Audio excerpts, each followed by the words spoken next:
Ireland.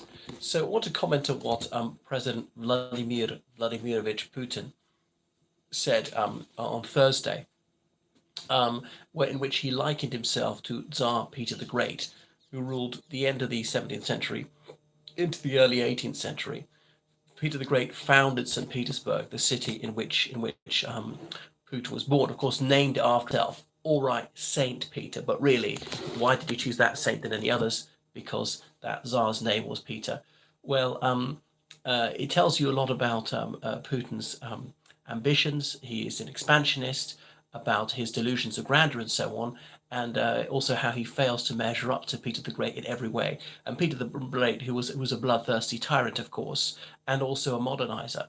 Evil in some ways, he did achieve some positive results for Russia. I think, as Lord Acton said, that a good man is seldom a great man, and vice versa. But Putin's got absolutely no ethics whatsoever, scrupulosity when it comes to telling the truth or obeying his own laws, or indeed avoiding inflicting atrocities on civilians in his own country or abroad. Well, he's very poor in that regard. So anyway, remember when he began this so-called special military operation, this war? He said it was the objectives were to denazify and demilitarize Ukraine. Well, there are virtually no Nazis in Ukraine, and obviously, as Russia is run much more like the Third Reich than Ukraine is. I'm not saying that Ukraine, so that Russia really is as bad as the Third Reich. No, I mean it's not about a quarter as bad. Bear in mind, it's been largely in peacetime. Um, but really, Ukraine, nothing like it. Ukraine with free and fair elections that presidents can lose, with a totally free media, and people have got the right to leave the country, people have the right to practice any religion, to go around preaching their religion on the street and so on, and to believe in no religion. And they have gender equality and women in high positions and so forth. A woman was prime minister. What can I say? Didn't even spend very much on the military until they were invaded, dogged by corruption, as Russia is. So that is a problem. But anyway, overall, a very good human rights situation in Ukraine, where the courts are independent and all the rest of it, and really just all about all the rights you'd like to see. Whereas Russia, briefly free in the early 90s, got worse and worse, a totalitarian state now. Um, but Peter the Great, well, why is he known as the Great? He did modernize Russia, upgrade it technologically, but he went for his great embassy to the West, spending a year in Western countries. Famously, was in Deptford, England, to study shipbuilding. Of course, there's a statue of him there. And spent some time in the Netherlands, and that's why he founded a new capital, shifted the capital from Asia, from Moscow, which he felt sort of looked to Asia, and was backward looking to St. Petersburg, the mouth of the river Neva, on the Gulf of Finland, his window on the west, and building new style architecture, his tax on beards and so on, trying to update things. But he was violently intolerant of the mildest dissent, and some Western ideas he had no truck with. He said any notion of parliamentarism, we will absolutely not tolerate that whatsoever. This is to be an absolutist autocratic state, and that remained. There was still serfdom, as in most Russians were in semi-slavery until 1861. Jews were still severely discriminated against by law, and so on. So he was hyper-aggressive. So waged wars of naked aggression. Many countries did in the 17th century, well into the 20th century. So Russia's not uniquely bad like that. But I mean, it is uniquely bad in trying to do that now in the 21st century, would have all agreed not to do that. When we have the United Nations and we have the International Court of Justice, which Russia helped set up both these institutions, particularly under its former guise when Russia was part of the Soviet Union. Well, we had the Kellogg-Briand Pact way back in 1928, countries agreeing not to use war as an instrument of policy. Anyway, so it's really nothing to do with denazification. That was a red herring. When, as I say, Putinism is much closer to Nazism than this multi-party democracy they got in Ukraine. And demilitarization, well, that probably is true. But of course, Ukraine is entitled to an army like any other country in the world, and they'd need one because they've been under attack for over 8 years already by an absolutely pitiless and barbaric regime, which has deliberately killed thousands of Ukrainian civilians and killed certainly thousands of his own civilians over the last 30 years. Never mind the industrial scale murders perpetrated by the Soviet Union of their own citizens throughout its long and dark history.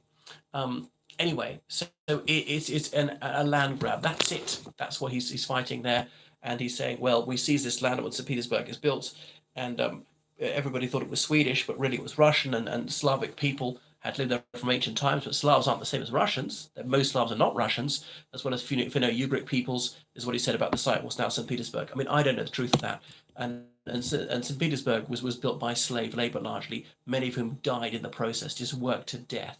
So Peter the Great was utterly inhumane. He was also a very tall man, as Putin certainly is not. I mean, I think that small man syndrome is a large part of this. They say Putin is very ill. He's got this narrowing time window to try and achieve his goals, to secure his place in history. He wants us to be his legacy. Um, so, if Putin conquers Ukraine, he's not going to stop there. He's been open about that. Moldova, obviously, Belarus is going to be forced to rejoin Russia. There won't be too much opposition to that. He would like Georgia. Where else would he go? Armenia is, economically more or less an extension of Russia as it is. He could do this in Central Asia to some extent. Russia mainly exports oil and gas. They've managed to seize the only region of Ukraine with significant oil and gas reserves. Um, you know, um, Grain, wheat, and cooking oil are the other major Ukrainian exports. They have a few factories, but they're going to be wrecked. Costs Russia a lot to rebuild them. But we do really want such a barbarous tyrant to control even more of the world's precious resources, to use war, to use starvation as a weapon of war. Not so much against the Ukrainians, though I'm sure he'd do it. He's an outspoken admirer of Stalin, who deliberately starved millions of people to death in Ukraine, Kazakhstan, and even in Russia. But these developing countries are very reliant on Ukrainian comestibles. Therefore, we're pleading with Western countries, please lift the sanctions on Russia to let the oil and wheat and cooking oil out, so oil, grain, and cooking oil out. But Putin would quite happily starve millions of these people to death in less economically developed countries. But remember, he's such a friend of these countries, and weren't we good to in the Soviet days? They weren't actually. There was nothing for nothing. They drove a very hard bargain. There really was no aid or loans, and you had to repay every penny. There was no write-offs from the Soviet Union as there were from wealthy Western countries. And the Soviet Union, they sort of armed and trained some of these countries in um, anti-colonial campaigns and so on. You might think that's a good thing, but Ukraine was doing all that too because it was part of the Soviet Union too. Anyway, so Putin's secret is laid bare. We just see just how much of a peril he poses to the global order, and what a bloodthirsty monster he really is. There is an ogre in the Kremlin, and he may feel he's a man who's got nothing to lose because he's going to die quite soon. It's very worrying, and those who could to take over from like Nerishkin or Bortnikov or so on, they might be even worse. Patrushev, these are the people who might want to nominate as his heir, and they're all born in the 1950s, and they all grew up in St. Petersburg. So he wants to reclaim lost land. Well, Ukraine chose to go independent by a referendum. That was recognized by Russia. Russia chose to go independent too, in an extent. So, goodness, the Ukrainians want to reunite with Russia. That's up to them. And Putin says they can only exercise their sovereignty in conjunction with Russia. No, they can exercise it on their own if they want to, and they do want to. That's absolutely crystal clear. And what does Russia have to offer them that's better? I mean, nothing. Okay, imperialism can be good and bad. It's usually a mixture, but Russia's not gonna doesn't really have better technology, or certainly doesn't have better human rights. It's not a freer, happier country. It's worse in many ways. At least Ukraine was moving in the right direction. And I know corruption was a significant problem, and partly because they have fair trials and law enforcement can't torture people into confessions. That makes it more difficult to secure convictions. So it's all very worrying. Now we know what it's like, and there's got to be no appeasement. And I'm dispirited that Western countries, that already their morale is flagging, their willingness to support Ukraine, not providing enough arms and nowhere near fast enough.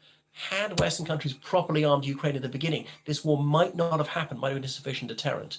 And obviously, there's a underperformance by the Russian military, because even with this 10-1 advantage in artillery, they still haven't taken Severodonetsk.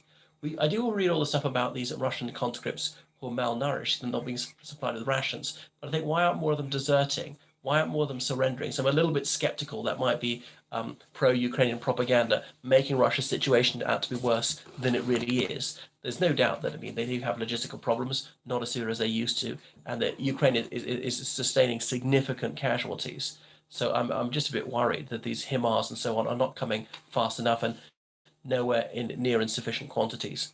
So thank you so much for watching my channel, and thank you for the positive comments. Ooh, I wanted to show this before I go. I do so like these. I know nothing to do with what I was talking about. Look at that. These boots are going to have to be thrown out. Say goodbye to them.